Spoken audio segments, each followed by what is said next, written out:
RKS maths ई कक्षा की सभी व्यूअर्स को मेरा नमस्कार। आज का वीडियो राजस्थान बोर्ड की कक्षा 10 के विद्यार्थियों और मेरे विषय अध्यापक शिक्षक साथियों के लिए बहुत ही महत्वपूर्ण होने वाला है, क्योंकि आज के वीडियो में मैं एनसीईआरटी की जो नई गणित की पुस्तक लगाएगी कक्षा 10 के लिए, उसके सभी सूत्रों का जो है वो संकलन मैं आपके सामने लाया हूँ। तो चलते हैं सूत्रों पर। सूत्रों का परिचय कराने से पहले मैं आपको कहूँगा कि ये मेरा चैनल है आरकेएस मैथ्स की कक्षा। यदि आपने अभी तक सब्सक्राइब नहीं किया है तो पहले सब्सक्राइब करें और नोटिफिकेशन बटन को भी ऑन रखें, ताकि जैसे ही मेरे वीडियो मिले तो आपको तुरंत जो नोटिफिकेशन प्राप्त हो जाए। और लाइक किया करें, शेयर किया करें ज़्यादा ज़्यादा। मैं रोज़ाना अंग्रेजी, गणित और विज्ञान की वीडियो अपलोड करता हूँ। तो विद्यार्थियों, सबसे पहले आपको ये ध्यान देना है कि गणित के सूत्र जो हैं केवल सूत्र ही नहीं होते, गणित के मंत्र होते हैं।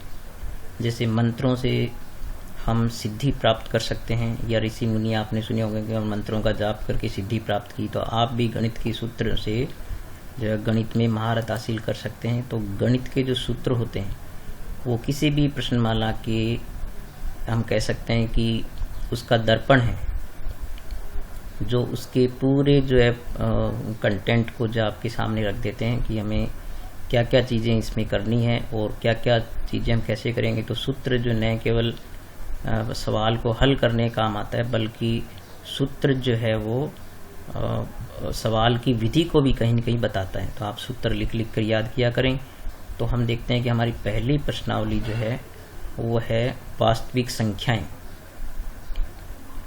तो वास्तविक संख्याओं को जानने से पहले हमें कुछ जो हम शुरू से पढ़ते आए हैं, जैसे प्राकृत संख्याएं क्या होती है, तो 1 से लेकर के अनंत तक संख्याएं होती हैं, उन्हें हम प्राकृत संख्याएं कहते हैं। और पूर्ण संख्याओं में क्या होता है, प्राकृत संख्याओं में यदि 0 और ऐड कर दें तो वो बन जाती है प्राकृत पूर्ण संख्या। और इनमें यदि पूर्ण संख्याओं में माइनस की संख्याएं और शामिल कर लें तो ये बन जाती है पूर्णांक संख्याएं। और फिर इसके बाद परिमेय संख्याएं आप देखें कि वे संख्याएं जिनको p/q के रूप में लिख सकते हैं, जहां पर p और q दोनों पूर्णांक होते हैं। यानी यहाँ पूर्णांक में से कोई संख्या हो सकती है, लेकिन q कभी 0 नहीं हो सकता, क्योंकि q यदि 0 होगा तो वो जो है वो अपरिभाषित हो जाएगी संख्या। तो फिर इसके बाद अपरिमेय संख्याएं, तो जिनको p/q के रूप में नहीं लिख सकते वो होती है अपरिमेय संख्याएं। तो यहाँ जो हमारी वास्तविक संख्याओं की प्रश्नावली है, तो ये सभी प्रकार की संख्याएं मिलकर के और क्या कहलाती है, वास्तविक संख्याएं कहलाती है। इसके अलावा आप जो है वो ये पूर्ण वर्ग संख्याएं, पूर्ण घन संख्याएं और अभाज्य संख्याएं, ये भी ध्यान में रखें। इसके बाद हमारी जो ये पहली प्रश्नावली है, इसमें मुख्य बात जो है वो है यूक्लिड विभाजन प्रमेयिका या यूक्लिड विभाजन एल्गोरिथम। ठीक है, तो ये जो है वो, वैसे तो इसका परिचय अगर मैं आपको कराऊं तो हम छोटी क्लास से ये सूत्र पढ़ते आए हैं कि भाज्य बराबर क्या होता है, भाजक गुणा भागफल प्लस शेषफल। तो आप देखते हैं कि जिस संख्या में भाग देते हैं हम किस संख्या का, तो वो संख्या भाज्य कहलाती है, और जिसका भाग देते हैं वो भाजक होती है। जितनी बार भाग जाता है वो होता है भागफल, और जो शेषफल बचे वो शेषफल होता है। तो यदि पूरा पूरा भाग जाता है तो आप जानते हैं कि शेषफल 0 प्राप्त होता है।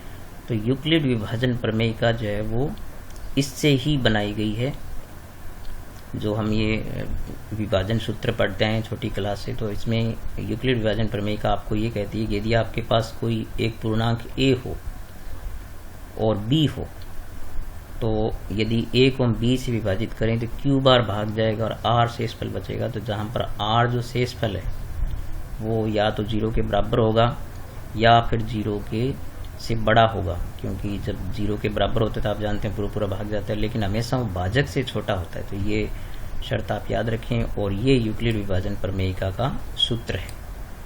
ठीक है, तो ये आप याद कर लें। कोई इसमें ये नई चीज़ जरूर लग रही है आपको, लेकिन ये कोई बहुत मुश्किल कार्य नहीं है। तो ये यूक्लिड विभाजन प्रमेयिका का सूत्र आप अच्छी तरह याद रखें।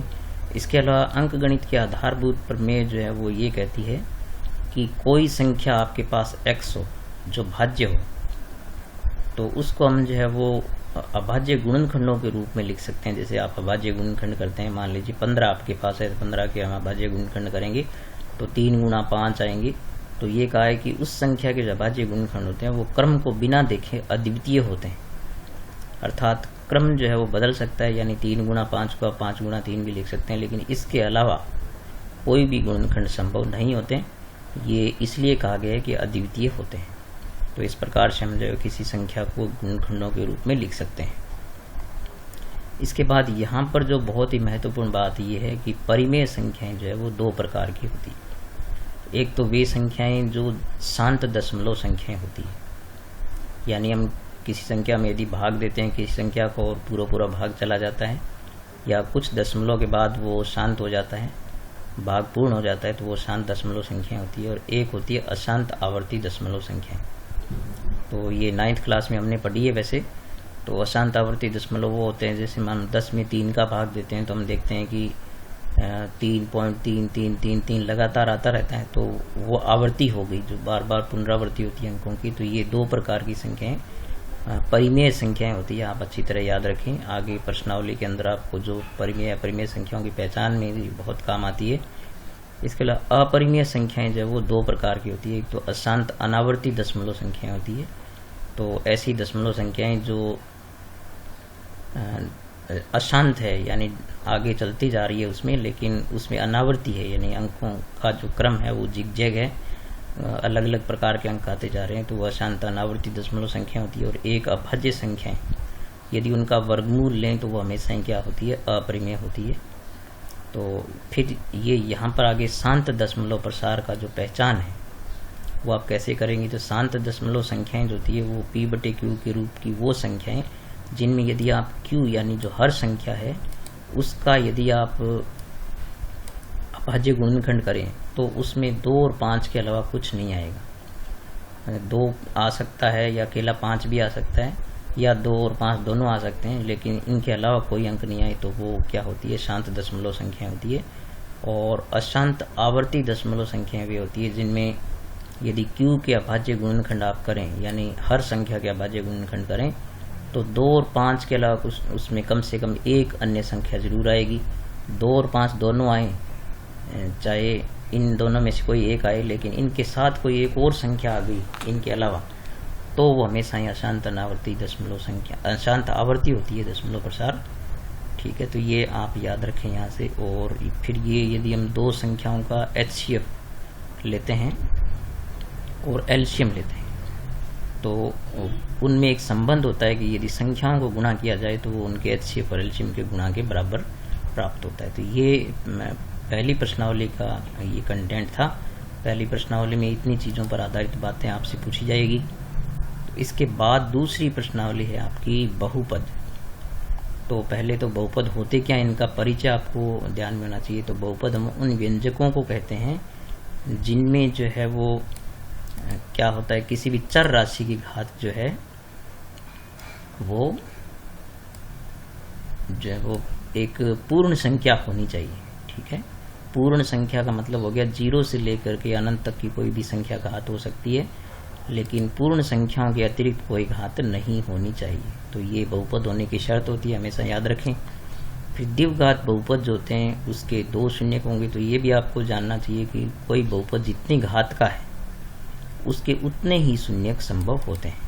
ठीक है, तो यदि 2 घात का 2 शून्यक होंगे, और 1 घात के बहुपद है उसको हम रेखिक बहुपद कहते हैं, और द्विघात का बहुपद है तो उसका व्यापक सूत्र जो है वो ये होता है ax² + bx + c। तो यहाँ यदि इसके शून्यक अल्फा और बीटा हम उनको नाम दे दें तो इनमें ये संबंध होता है कि शून्यकों का योग जो है वो -b/a होता है, जहाँ पर b आप जानते हैं कि x का गुणांक है और x² का गुणांक होता है वो a होता है, और अचर पद जो है वो c होता है, और शून्यकों का गुणनफल जो है वो c/a, यानी अचर पद बट्टे x² का गुणांक के बराबर होता है। तो ये आप यहाँ से अच्छी तरह याद रखें कि ABC क्या होते हैं। गुणांक जो है वो हमने जो है वो कैलकुलेट करने पिछली कक्षा में सीखे थे। अब यदि यहाँ पर त्रिघात का बहुपद है तो इसमें जो है वो इसके 3 शून्यक होंगे, उनमें जो शून्यकों का योग जो है वो इस प्रकार ये, और शून्यकों के गुणनफल के जो युग्म होते हैं उनका योग जो है वो c/a के बराबर होता है, और शून्यकों का गुणनफल जो है वो -d/a के बराबर होता है। जहाँ पर आप ABCD देख सकते हैं कि a जो है एक्स क्यूब का गुणांक होगा, b एक्स स्क्वायर का गुणांक होगा और c जो एक्स का गुणांक होगा, d होगा अचर पद। ठीक है, तो ये आप सूत्र अच्छी तरह याद रखें। इसके अलावा यदि आपको कोई भी किसी बहुपद के दो शून्यक आपको दे दे तो आप क्या कर सकते हैं, उससे आप शून्यक भी बना सकते हैं। तो यहाँ पर ये इसके लिए सूत्र है जहाँ पर आज आप शून्यक बना सकते हैं, यानी अल्फा प्लस बीटा यानी शून्यकों का योग और प्लस में शून्यकों का गुणनफल। तो इसके द्वारा जो आप बहुपद प्राप्त कर सकते हैं। इसके अलावा विभाजन एल्गोरिथम का जो सूत्र है वो भी आप अच्छी तरह याद रखें। तो इसमें कोई भी दो बहुपद आपको दिए हों, जैसे यदि पी एक्स दे दिया, जी एक्स दे दिया, तो हम क्यू एक्स आर एक्स प्राप्त कर सकते हैं। और पी एक्स क्यू एक्स दे रखा हो, आर एक्स दे रखा हो, तो हम जी एक्स भी प्राप्त कर सकते हैं। तो इसमें कोई चार में से तीन चीज़ें देकर के चौथी चीज़ हमसे पूछी जा सकती है। ठीक है, तो यहाँ पर ये दो प्रश्नावलियों के सूत्र देखने के बाद ये तीसरी प्रश्नावली हमारी शुरू होती है, वो है दो चर वाले रैखिक समीकरण। तो इसको आपने जो है वो पहले देखा ही होगा, 9th क्लास में भी हमारे जो रैखिक समीकरणें थी। तो रैखिक समीकरण यानी ग्राफ वाले सवाल जो है, तो रैखिक समीकरण पहले तो होती क्या है, तो रैखिक समीकरण हम उन समीकरणों को बोलते हैं जिनमें चर राशियां जो होती है। जैसे यहाँ पर आप देख रहे हैं ये चर x हो गया और इसमें एक चर y हो गया, दो चर हो गए। तो दो चर वाली जो समीकरण होती है, यदि उनमें चर राशि घात एक हो, ठीक है, एक से ज़्यादा घात नहीं हो, एक घात हो, तो उसे हम कहते हैं रैखिक समीकरण। तो इस प्रकार से रैखिक समीकरणों के युग्म यदि आपको दे रखे हों, ठीक है, तो हम उनके हल किस प्रकार के संभव है ये भी हम ज्ञात कर सकते हैं। तो यहाँ पर गुणांक बहुत महत्वपूर्ण है। तो आपको हमेशा ध्यान रखना चाहिए कि जो x का गुणांक होता है वो a होता है, y का गुणांक b होता है और अचर पद जो होता है बाकी बचा हुआ वो c होता है। तो यदि आप गुणांकों की तुलना करें तो यदि आपको इस प्रकार का परिणाम प्राप्त होता है, यानी a1/a2 बराबर नहीं हो b1/b2, तो जो रेखाएं होगी ग्राफ में, जब आप रेखाएं बनाएंगे, ग्राफ खींचेंगे, तो वो दोनों रेखाएं क्या होगी, प्रतिच्छेद करेगी, एक दूसरे को काटेगी।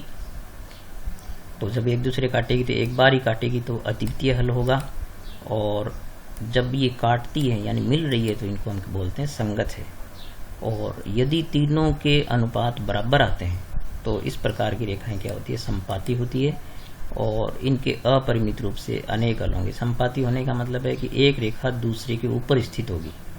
तो चूंकि ये मिल रही है इसलिए ये क्या होगी, संगत होगी। संगत होने का मतलब है कि वो आपस में मिलती है।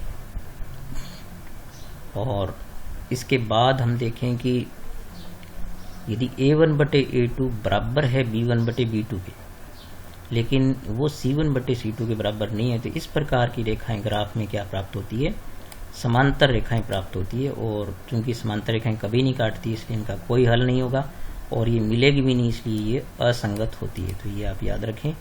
तो जब भी आप प्रश्नावली करें ये वीडियो गौर से सुने आप, ताकि आपको पूरा जो है वो कंटेंट ध्यान में हो जाए कि इस प्रश्नावली में इन चीज़ों को हम इस प्रकार से करेंगे।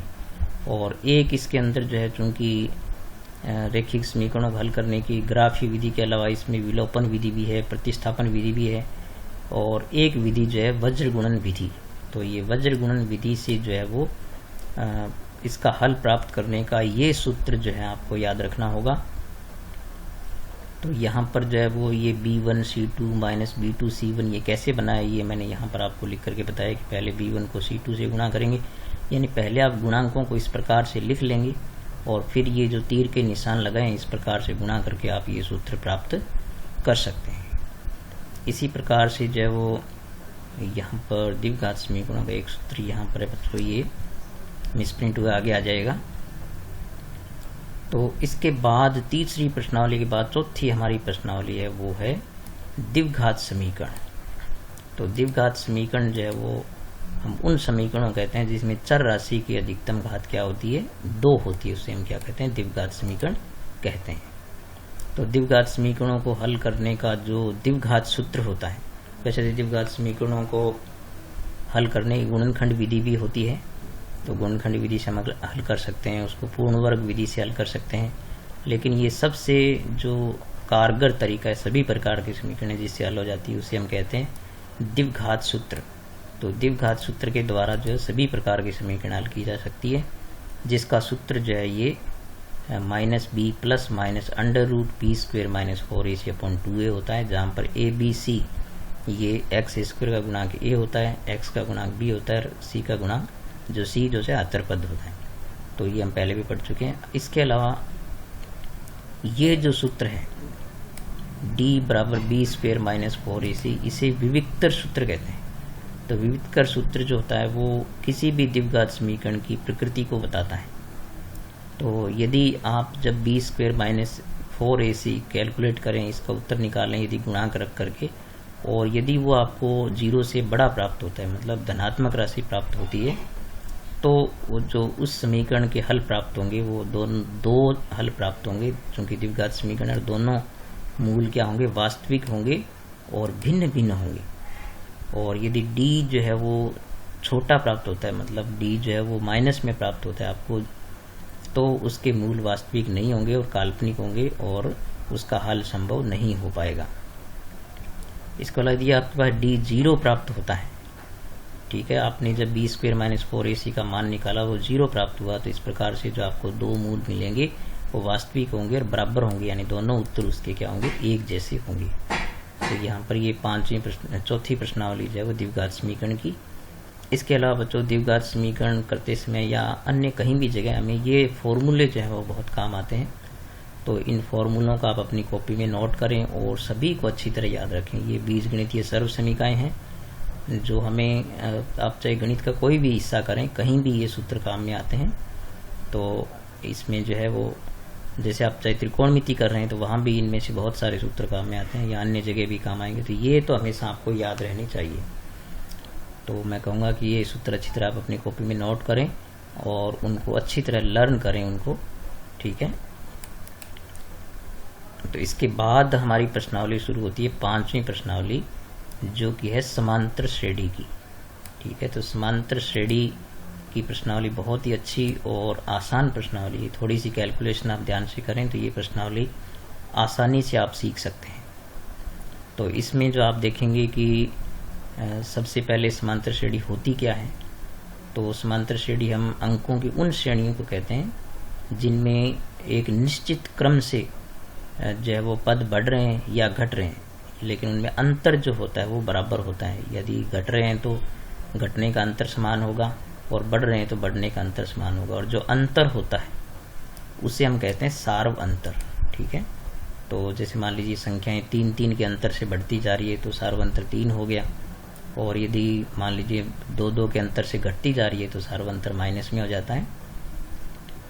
और समांतर श्रेणी के जो व्यापक रूप है वो आप इस प्रकार से याद रखें, किसी समांतर श्रेणी के पहले पद को a कहते हैं, और चूंकि सार्व अंतर d होता है तो हर पद में जब d जुड़ता जाता है तो पहले पद में d जुड़ेगा, दूसरा पद आ जाएगा, तीसरे पद में दूसरे पद में d और जुड़ेगा तो 2d हो जाएंगे, और फिर आगे 3d हो जाएंगे। तो इस प्रकार आप देखें कि किसी भी समांतर श्रेणी में जो पद होता है उसमें एक d कम होती है। तो जैसे पहले में कोई d नहीं है, दूसरे में 1d है, तीसरे में 2d है और चौथे में 3d है। तो इस प्रकार आप ये कह सकते हैं कि यदि आप कोई 100वां पद पूछे तो आप ये कह सकते हैं कि a + 99d होगा, आप आसानी से ये कह सकते हैं। और फिर उसका जो nवां पद, यानी उसके nवें पद का जो सूत्र है, व्यापक सूत्र हो गया ये किसी भी पद का, तो उसको हम लिखते हैं a + n-1 × d, जहाँ पर a प्रथम पद होता है, d सार्वंतर हो गया, n जो है वो पद संख्या जो भी आपको दी हो, तो वो उससे हम जो है कोई पद समांतर श्रेणी का ज्ञात कर सकते हैं। फिर किसी भी समांतर श्रेणी के n पदों का योग जो होता है उसका ये सूत्र होता है। यहाँ भी आप देख सकते हैं कि यदि n पद आपको दे रखे हैं तो n/2 × 2a, ये यहाँ पर प्रथम पद है, + n-1 × d।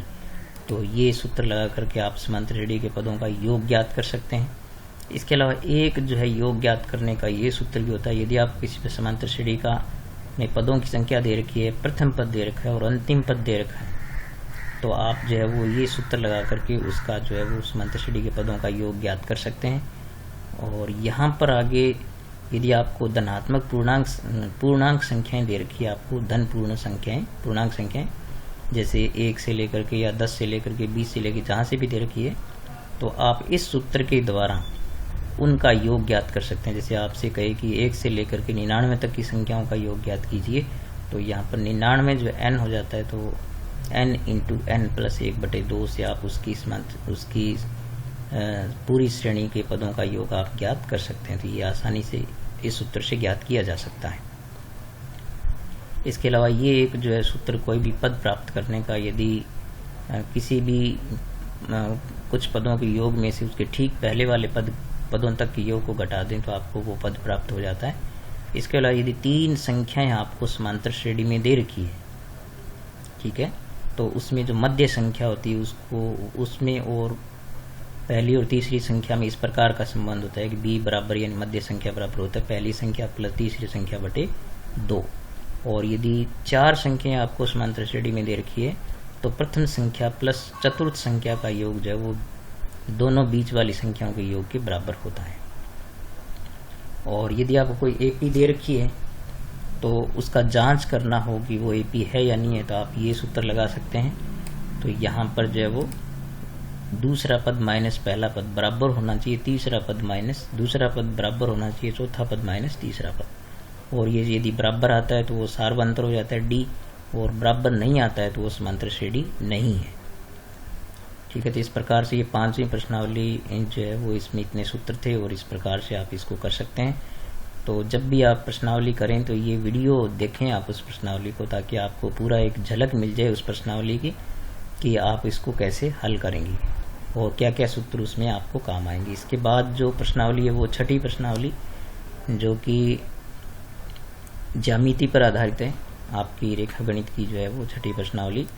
तो इसमें जो है वो आप देख सकते हैं कि समरूप आकृतियां जो है वो इस पर आधारित सवाल है। समरूपता की प्रमेय भी इसके अंदर है। तो समरूप आकृतियां वो होती है जिनमें क्या होता है कि उनकी आकृति समान हो, आकार समान नहीं हो, आकृति समान हो, रूप समान हो उनका। तो समरूपता की जो 3 नियम है इसके अंदर हम इस प्रश्नावली में पढ़ेंगे। उनकी जो वो सूत्र स्थापना भी है उनकी, और उसके पर आधारित सवाल भी हैं। इसके अलावा सर्वांग सम आकृतियां जो है वो हम चूंकि छोटी क्लास से पढ़ते आ रहे हैं, तो सर्वांग सम आकृतियां वो होती है जिनका आकार समान होता है, यानी उनके संगत भागों को यदि एक दूसरे के ऊपर रखें तो वो एक दूसरे को पूरा ढक लेती है। तो ये सर्वांग समता के 4 नियम होते हैं, समरूपता के 3 नियम होते हैं। तो ये हम 9th क्लास में पढ़ चुके हैं। अगर नहीं पढ़े तो आप उनको एक बार पुनः स्मरण करें, ये बहुत काम आएगी, क्योंकि समरूपता के लगभग सभी प्रश्न जो हम करते हैं वो सर्वांग समता के माध्यम से ही होते हैं। यदि आप सर्वांग समता नहीं कर पाते हैं तो आपसे समरूपता के प्रश्न नहीं हो पाएंगे। फिर इस प्रश्नावली के अंदर जो बहुत ही महत्वपूर्ण है वो है आधारभूत आनुपातिकता प्रमेय, या जिसको हम थेल्स प्रमेय भी कहते हैं।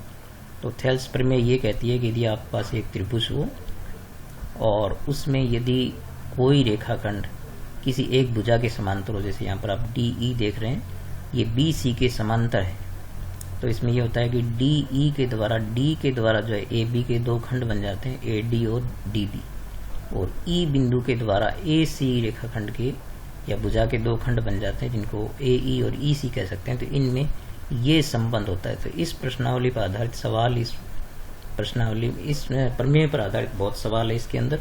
तो ये सूत्र आप याद रखें कि AD/DB बराबर होगा AE/EC। ये कब होता है? जब BE BC के समांतर हो। तो ये जो है प्रमेय बहुत ही महत्वपूर्ण है। ये प्रमेय जो परीक्षा में पूछने की या इसकी विलोम प्रमेय जो होती है वो पूछने की पूरी संभावना रहती है। इसके अलावा यहाँ पर जो है वो इसमें एक प्रमेय और आएगी जो है समरूप त्रिभुजों का क्षेत्रफल। ठीक है, तो समरूप त्रिभुज जो होते हैं उनके क्षेत्रफलों का अनुपात जो है उनकी संगत भुजाओं के वर्गों के अनुपात के बराबर होता है। तो ये सूत्र भी याद रखें।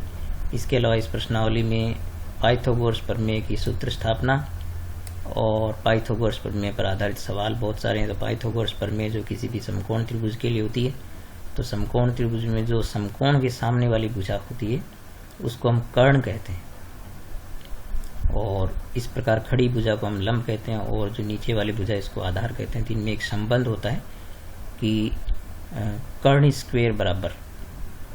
तो यहाँ बच्चों ये सूत्र जो है वो गलत छप गया, तो इसको मैं क्या करता हूँ यहाँ से हाइड कर देता हूँ एक बार।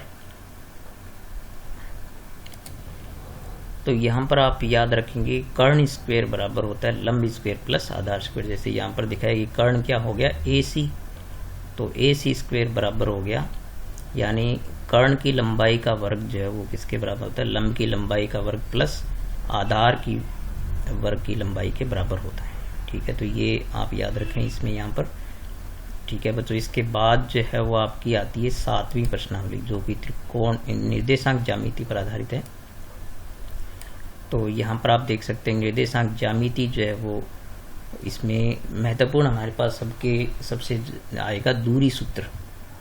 तो इसमें जो 2 अभ्यास हैं उसमें पहले अभ्यास में जो है वो दूरी पर आधारित सवाल हैं सारे। तो दूरी यानी जैसे आपको 2 बिंदु दे रखे हैं, एक बिंदु P और दूसरा Q, जिनके निर्देशांक जो है P के निर्देशांक x1 y1 है और Q के निर्देशांक x2 y2 हैं। तो इन दोनों के बीच की दूरी आप जो है इस सूत्र की सहायता से ज्ञात कर सकते हैं, जहाँ पर x2 माइनस x1 इसका वर्ग होता है और दूसरा आता है y2 माइनस y1 का होल वर्ग, और पूरे पर वर्गमूल का चिन्ह होता है। तो इसके द्वारा जो आप इसमें दोनों बिंदुओं के बीच की दूरी ज्ञात कर सकते हैं। इसके अलावा आपको बहुत ही ज़रूरी है ये याद रखना कि x अक्ष से दूरी पूछे तो उसमें y के निर्देशांक का मान बताते हैं हम, और यदि आपसे किसी बिंदु की y अक्ष से दूरी पूछे तो हम x का मान बताते हैं। यानी x से पूछे तो y बताएंगे और y से पूछे तो x बताएंगे। और मूल बिंदु के निर्देशांक जो है वो 0,0 होते हैं। ये छोटी छोटी बातें आप जरूर याद रखें। और इसके अलावा मूल बिंदु से दूरी किसी बिंदु की पूछे तो हम सीधा ये सूत्र भी लगा सकते हैं। ठीक है, और इसके अलावा ये एक बहुत ही महत्वपूर्ण बात है, इस पर आधारित खूब सारे सवाल है इस प्रश्नावली के अंदर, कि x अक्ष पर स्थित बिंदु की बात जब हम करेंगे तो उसमें होता है x,0, यानी x अक्ष पर बिंदु है तो उसमें x की राशि होती है और साथ में y 0 होता है, और y अक्ष पर कोई बिंदु हो तो उसमें x 0 होगा और y की राशि उसमें होगी। ये आप याद रखें, इस पर आधारित काफ़ी सारे सवाल आएंगे। फिर ये आपके पास, यदि आपके पास 2 बिंदु हो, एक A है और दूसरा B है, तो इनको मिलाने वाला रेखाखंड AB यदि किसी बिंदु C के द्वारा विभाजित हो रहा है 2 भागों में, तो यदि इस लंबाई और इस लंबाई का अनुपात जो है वो m1 m2 हो, तो हम जो है वो इस बिंदु के निर्देशांक हम ज्ञात कर सकते हैं। यानी C के निर्देशांक हम ज्ञात कर सकते हैं, जहाँ पर ये x1 y1 जो है वो A के निर्देशांक होंगे और x2 y2 B के होंगे। तो x जो है वो हम कैसे प्राप्त कर सकते हैं, C का x निकाल सकते हैं, m1 x2 plus m2 x1 बटे m1 प्लस m2, इसी प्रकार से y निकाल सकते हैं।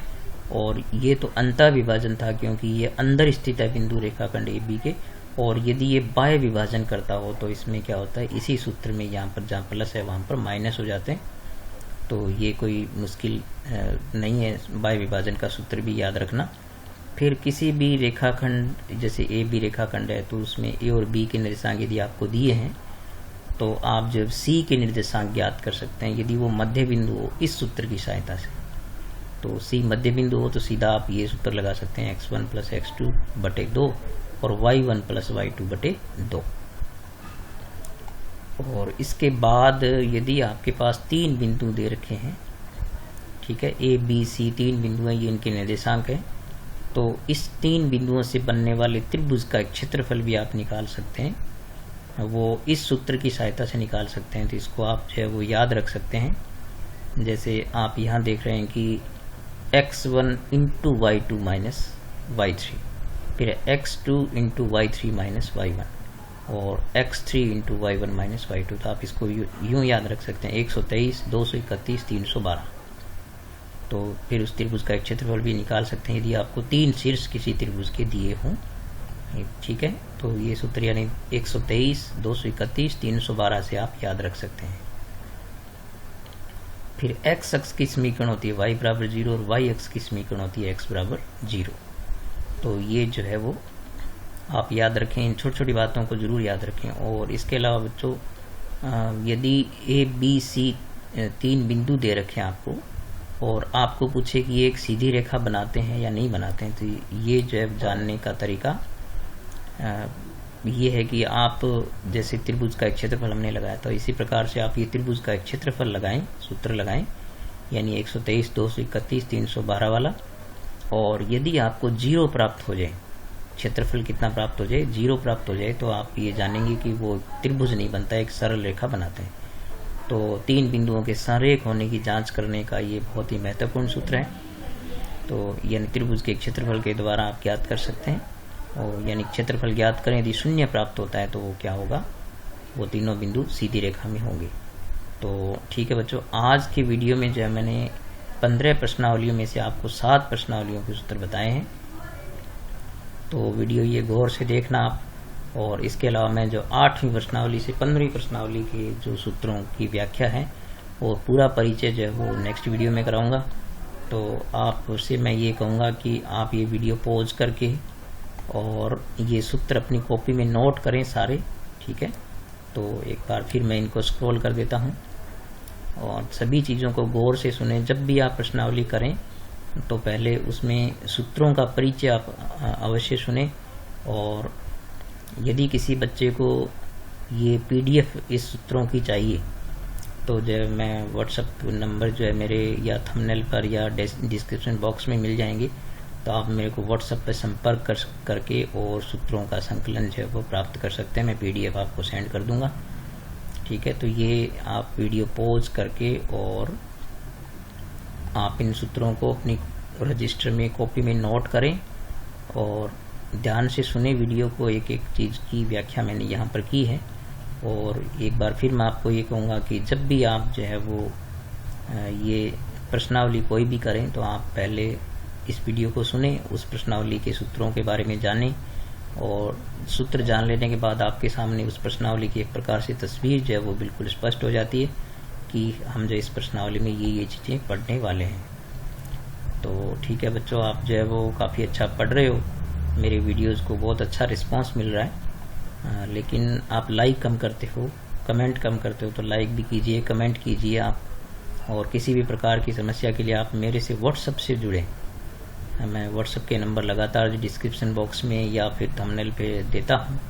तो आप जो है वो मेरे से व्हाट्सएप पर जुड़ें और कोई भी सवाल यदि आप जो बीच में छोड़े गए सवाल हल करते हैं तो उनको मेरे को आप जो है वो इमेज उसकी जो है वो मुझे व्हाट्सएप पर भेजें। मैं तुरंत जो है वो उसको जांच करूंगा, उसमें सही है तो आपको बताऊंगा, ये कोई गलती है तो मैं उसके लिए गाइड करूंगा आपको।